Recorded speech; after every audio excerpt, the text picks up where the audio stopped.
জন্মদিনের খাওয়া দাওয়া পার্ট 1। এই মানুষটির জন্মদিন 27শে নভেম্বর। তো আমরা জন্মদিনের দিন কখনোই কোনো দিন সেলিব্রেট করি না।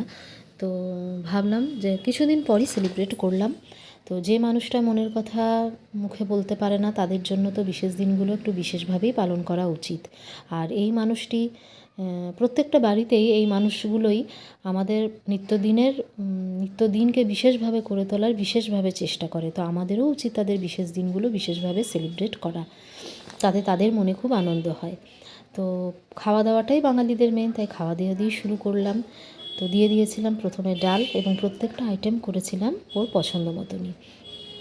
করেছিলাম মুসুর ডাল, সাথে বাঁধাকপির তরকারি। এগুলো প্রত্যেকটা আইটেমই ও খুব ভালোবাসে, এবং চেষ্টা করেছিলাম যত্ন সহকারে রান্না করে খাওয়াবার, কারণ ও খেতে খুব ভালোবাসে এবং খুবই নিখুঁত খাওয়া দাওয়ার ব্যাপারে। আর দিয়েছিলাম বড়ি আলু পোস্ত। পোস্ত তো প্রত্যেকটা ফেভারিট খাবারের মধ্যে 1 নম্বরে থাকে, প্রত্যেকটা বাঙালিরই বিশেষ করে আমার মনে হয়। সাথে দিয়ে দিয়েছিলাম মাছের ঝাল, সর্ষে দিয়ে মাছের ঝাল মটরশুঁটি দিয়ে খেতেও ও খুব ভালোবাসে। আর এখন শীতকালে মটরশুঁটি তো স্পেশাল, সব রান্নাতেই দেওয়া হবে। সাথে তারপরে দিয়ে দিয়েছিলাম ভাত। সাদা ভাতই করেছিলাম, কারণ সাদা ভাতটা খেতেই বেশি প্রেফার করে। তার সাথে দিয়েছিলাম কুমড়ো ফুল, পেঁয়াজ দিয়ে একটু বড়া ভেজেছিলাম, ছিল বেগুন ভাজা, ছিল ভেন্ডি ভাজা,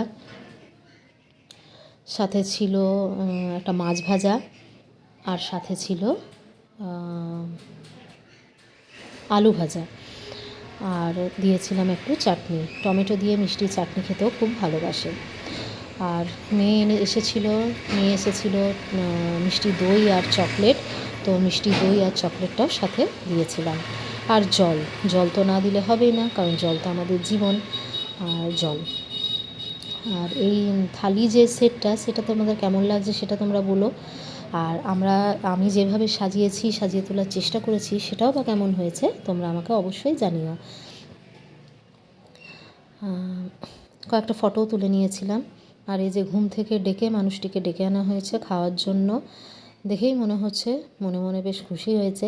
হ্যাঁ, খুশি হবে না বা কেন? বিশেষ দিনকে বিশেষভাবে সেলিব্রেট করলে প্রত্যেকটা মানুষই ভীষণ খুশি হয়। তো ধন্যবাদ, তোমরা দেখতে থাকো। এইভাবেই এই দিনটা আমরা সুন্দরভাবে উদযাপন করলাম। বাই।